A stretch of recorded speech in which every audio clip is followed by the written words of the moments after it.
Hello friends, good day to all of you. मैं Manoj Mishra competition point पे आप सबका स्वागत करता हूँ।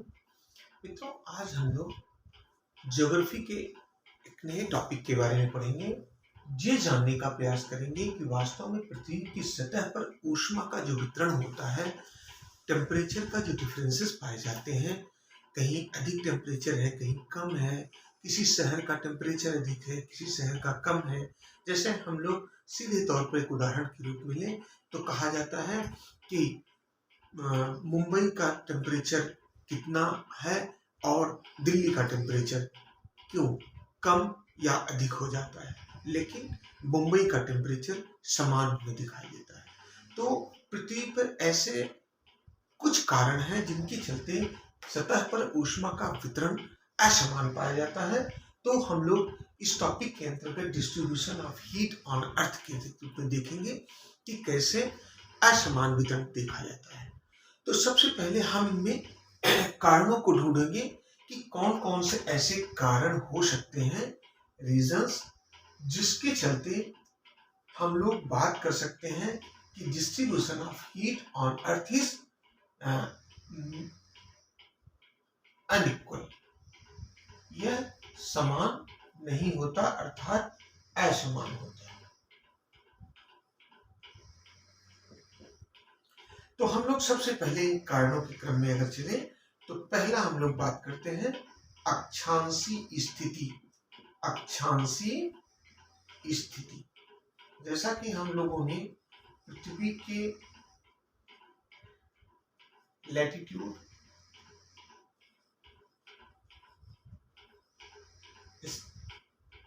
स्टैटिस्टिक, यह एक प्रमुख कारण होता है जो कि पृथ्वी पर टेम्परेचर की स्थिति को बताता है।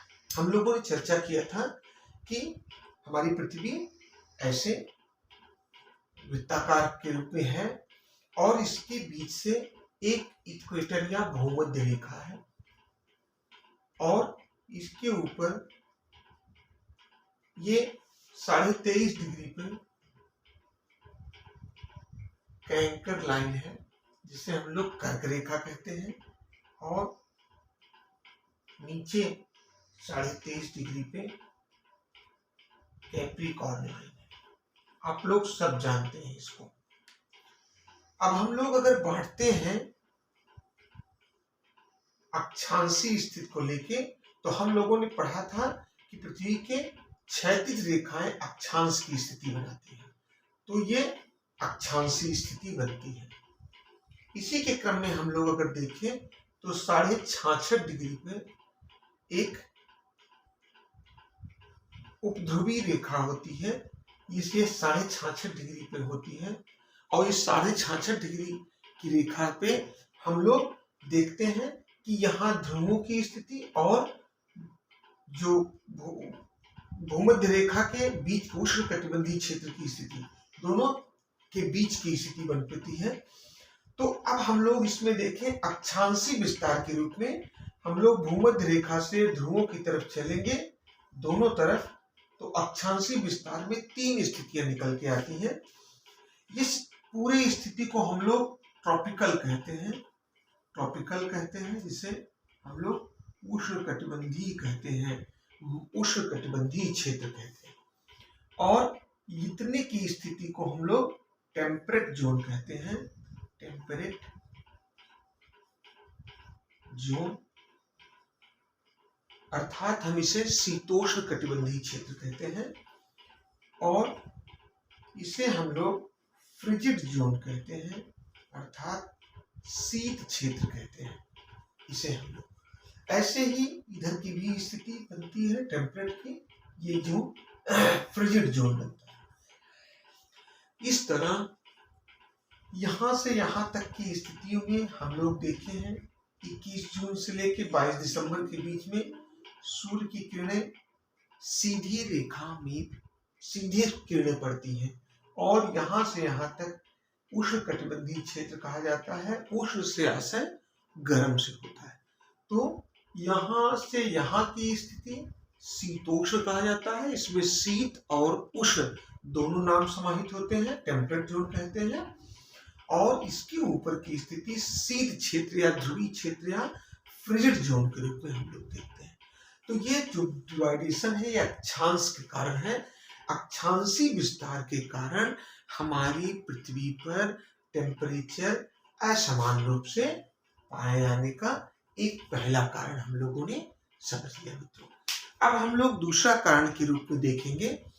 तो दूसरे कारण के रूप में हम लोग अगर बात करें तो पृथ्वी पर ऊंचाई की स्थितियों की हम लोग बात करते हैं। और इस ऊंचाई के कारण भी एल्टीट्यूड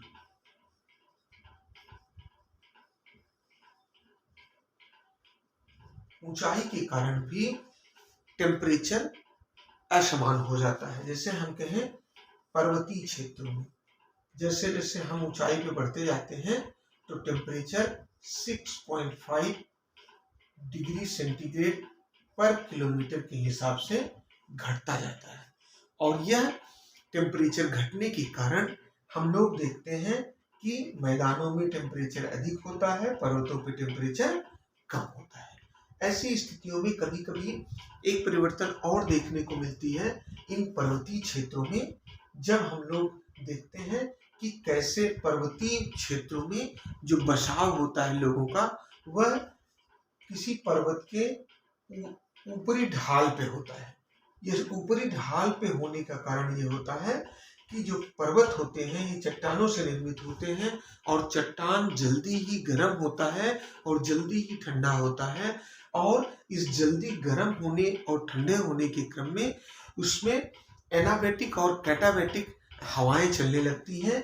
और ये हम लोग तापीय प्रतिलोमन के रूप में देखते हैं। जब तापीय प्रतिलोमन की स्थिति बनती है यही अर्थात वह स्थिति जब हम लोग ऊपर जाने के क्रम में टेम्परेचर डिक्रीज होता है। बट ऐसी तापीय प्रतिलोमता की स्थिति में कभी कभी टेम्परेचर ऊपर जाने के क्रम में गर्म होता है और नीचे जाने के क्रम में ठंडा हो जाता है।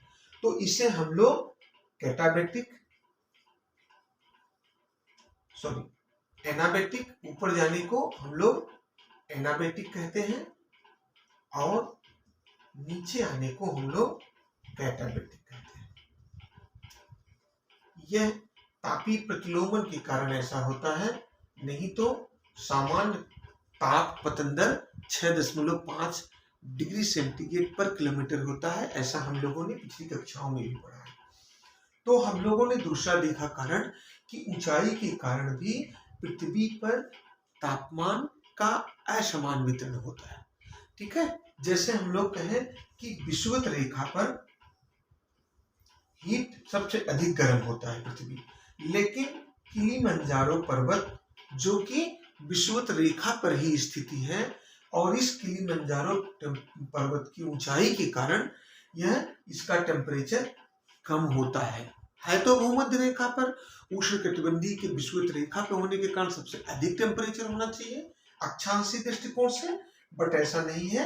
इस पे ऊंचाई जो है वो काजल इफेक्ट देता है जिससे वह भूमध्य रेखा पर होकर भी टेम्परेचर उस पर्वत का कम होता है।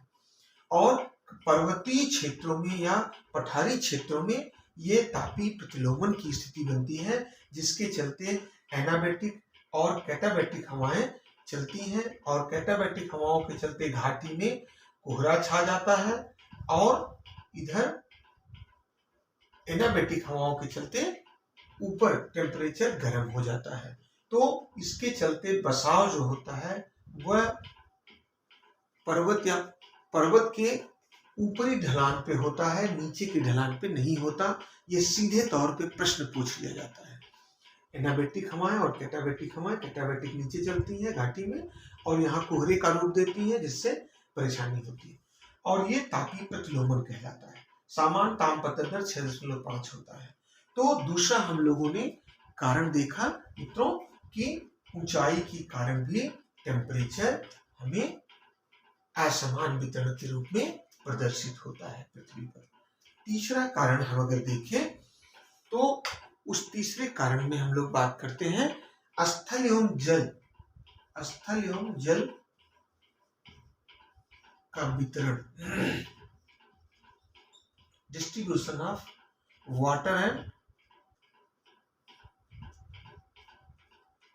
लैंडस्केप, स्थल एवं जल का वितरण। इसमें हम लोग अगर बात करें तो हम लोग जानते हैं कि हमारी जो पृथ्वी है वह इस पे 2/3 भाग जल है और 1/3 भाग स्थल है।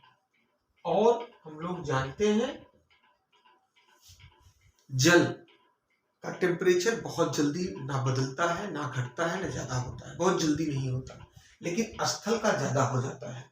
इसलिए स्थल पे हम लोग देखते हैं कि टेम्परेचर कम ज्यादा होता रहता है और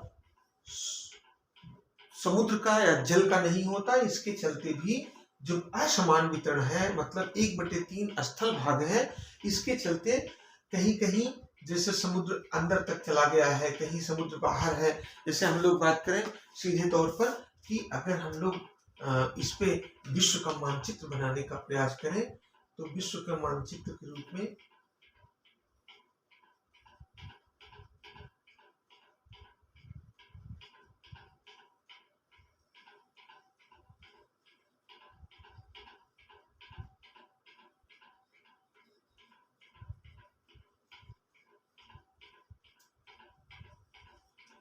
यहाँ स्थल का वितरण देखिए कैसे समान है, असमान है।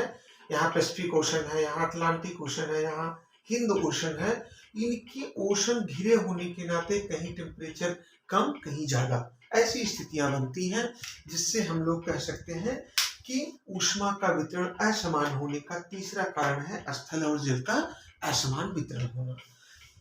आइए हम लोग नेक्स्ट रीजन की बात करते हैं मित्रों कि कौन सा ऐसा कारण है कि जो हमें प्रभावित करता है।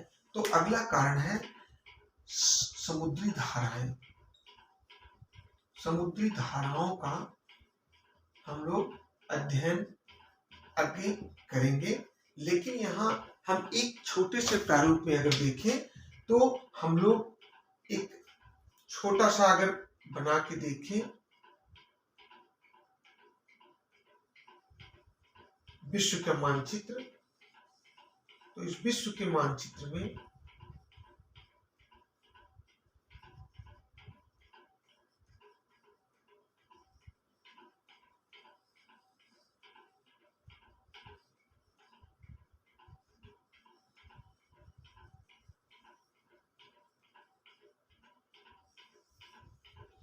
यहाँ महासागर हैं, यहाँ ऐसे पृथ्वी घूम रही है और पृथ्वी के घूमने के क्रम में यहाँ भूमध्य रेखा पे जल सीधे तौर पर पृथ्वी के इधर घूमने के कारण ये जल भूमध्य रेखा पे इधर की तरफ घूमता है।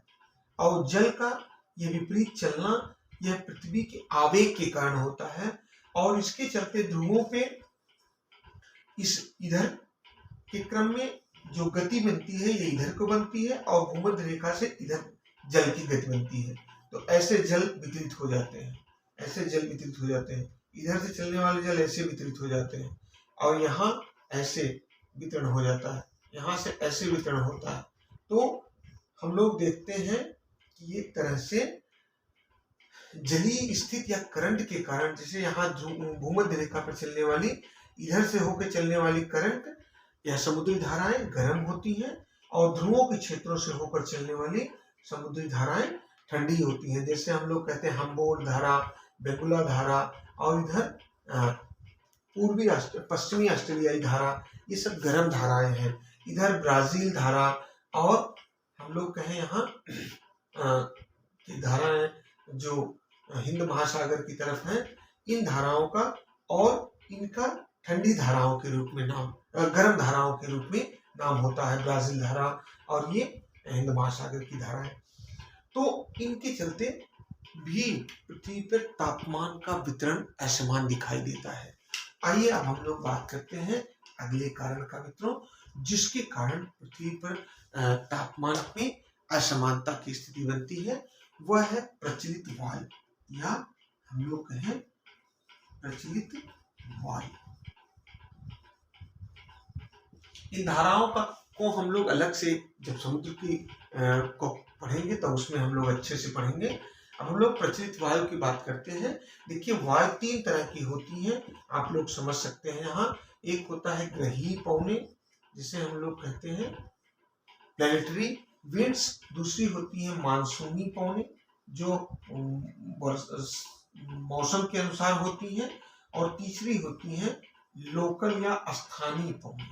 तो ये प्लैनेटरी, मानसूनी और लोकल, इन 3 हवाओं के कारण भी ऐसी स्थिति बनती है। जैसे हम लोग कहें कि कुछ ठंडी हवाएं स्थानीय रूप में चलती हैं, जैसे चिनोक है, हरमट्टन है, फॉन है, सिरोको है। ये हवाएं गर्म हवाएं हैं जो कि लोकल क्षेत्रों में चल के टेम्परेचर को डाउन उच्च कर देती हैं। जैसे ये चिनूक यूएसए में चलती है और पर्वतों से उतरकर ये चिनूक हवा वहाँ की बर्फ को गला देती है मैदानी क्षेत्रों के, और टेम्परेचर को अपलिफ्ट कर देती है, ऊंचा कर देती है। इसे बर्फ भक्षी भी कहा जाता है चिनूक को। इस तरह इन प्लैनेटरी ग्रहों में हवाओं में हम लोग देखते हैं व्यापारिक हवाएं जो ऑलरेडी पृथ्वी पर चलती रहती हैं। पछुआ हवाएं ये ऑलरेडी ग्रही पवनों के रूप में है। मानसूनी हवाएं जो ऋतुओं के अनुसार मौसम, जैसे पृथ्वी सूर्य के चारों तरफ घूमती रहती है, उस घूमने के क्रम में मानसून जब बनता है तो उनके कारण वो मानसून की हवाएं चलती हैं। तो हम कह सकते हैं कि हवाओं के कारण भी टेम्परेचर असंतुलित होता है पृथ्वी पर।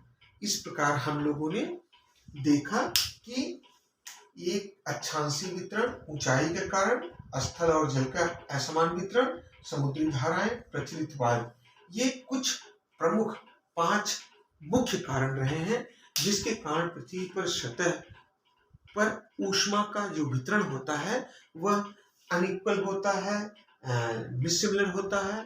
उसको हम लोग इस रूप में देखते हैं, और उसके कारण जो हैं उन कारणों को हम लोगों ने इस वीडियो के माध्यम से सूक्ष्म रूप में देखने का प्रयास किया। तो हम चाहेंगे कि आप वीडियो को लाइक करें, सब्सक्राइब करें और शेयर भी करें। Thank you.